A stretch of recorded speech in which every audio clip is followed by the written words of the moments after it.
ES Audio.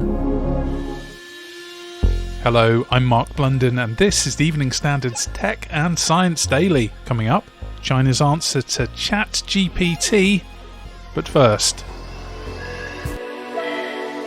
NASA says its new Nancy Grace Roman Space Telescope will be able to turn back the cosmic clock.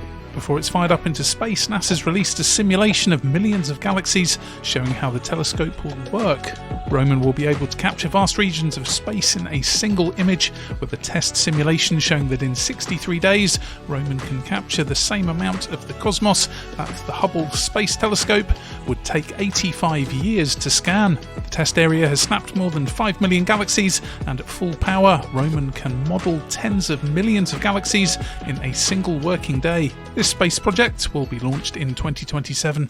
Next, China's tech wholesaler Alibaba has announced plans to roll out its own artificial intelligence ChatGPT style bot. The cloud computing software called Tongyi Qianwen will be integrated across Alibaba's business in the near future, the company says, but no more details have been given about its timeline. The bot's name roughly translates as seeking an answer by 1,000 questions, and the messaging app will work in English as well as Chinese. Now, junior doctors across England have launched a 4-day strike in a worsening dispute over pay, which threatens huge disruption to the National Health Service. An estimated 350,000 appointments, including operations, will be cancelled as a result of the walkout by members of the British Medical Association. It's a time when many people will have consultants will have booked holiday. We have Ramadan, we have Passover as well. So this, in a sense, is a perfect storm in terms of the capacity of the health service. That's NHS Confederation Chief Executive Matthew Taylor talking to BBC Breakfast. If you've been waiting for months, if you're worried about your health, if you're in pain, you've been building up to that moment of an operation or an appointment, and it's cancelled quite late on. It has a devastating impact. And so when we talk about 350,000 of those cancellations, that is an enormous impact on the public. Doctors mounted picket lines outside hospitals from 7 a.m. on Tuesday until Saturday morning in the longest stoppage of the wave of unrest, which has seen nurses, ambulance crews and other health workers take action since last year. 1 million smokers are to be given a free vaping starter kit to encourage them to quit tobacco. Pregnant women will also be offered up to £400 to stop smoking as part of a package of measures in England being unveiled by the government. A consultation will be launched on compelling cigarette manufacturers to put advice on quitting inside packs. The government says almost 1 in 5 smokers in England will receive a kit alongside behavioural support, while the plans will also include a crackdown on underage and illicit vape sales.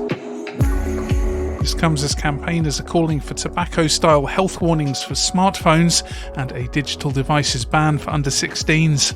Parent group Us For Them claims smartphones can make children distracted, isolated and depressed as a result of addictive apps. Now, the video game-themed new Super Mario Bros. Movie has enjoyed a box office record for the highest-grossing film inspired by a digital title, and it's beaten pesky rival Sonic the Hedgehog. Its 5-day opening earned over $204 million in the US and $377 million worldwide. In fact, Super Mario Bros.' stellar opening weekend beat Transformers: Revenge of the Fallen, which was the record animated film worldwide, but it still fell short of the Easter weekend's top box office performer, which was Avengers Endgame, which took over $347 million in ticket sales. Now, 5 new species of frog from Papua New Guinea have been described by Australian scientists, and even include one with camouflage that makes it look like bird droppings.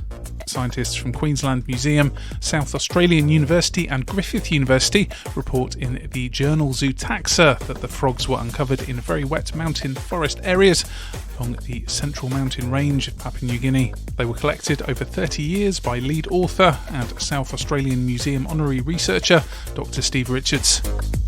Let's go to the ads. Stay there for more news from the world of tech and science, plus new evidence on why bodies in Pompeii's neighbour weren't so well preserved. Why not hit rate and follow in the meantime? Welcome back.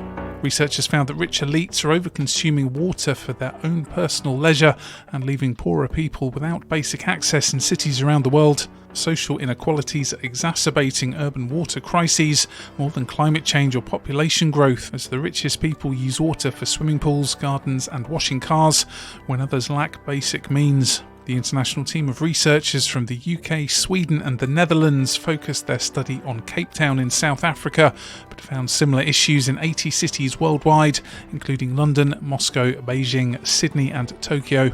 The UK National Infrastructure Commission has said about 4 billion extra litres of water will be needed in England alone by 2050. And finally, a team of geologists from the University of Roma Tre believe they've solved the mystery of why the bodies of people living in Herculaneum, which was Pompeii's neighbour, were not well preserved after they were killed by the mega eruption of Mount Vesuvius. In their paper published in the journal Scientific Reports, researchers describe finding evidence of pyroclastic current striking Herculaneum shortly after Vesuvius blew, all but vaporising the people living there in 79 AD. By collecting carbonised wood samples, they found evidence that Herculaneum was subject to an extreme hot gas of over 550 degrees C, turning human victims into charred bones and ash.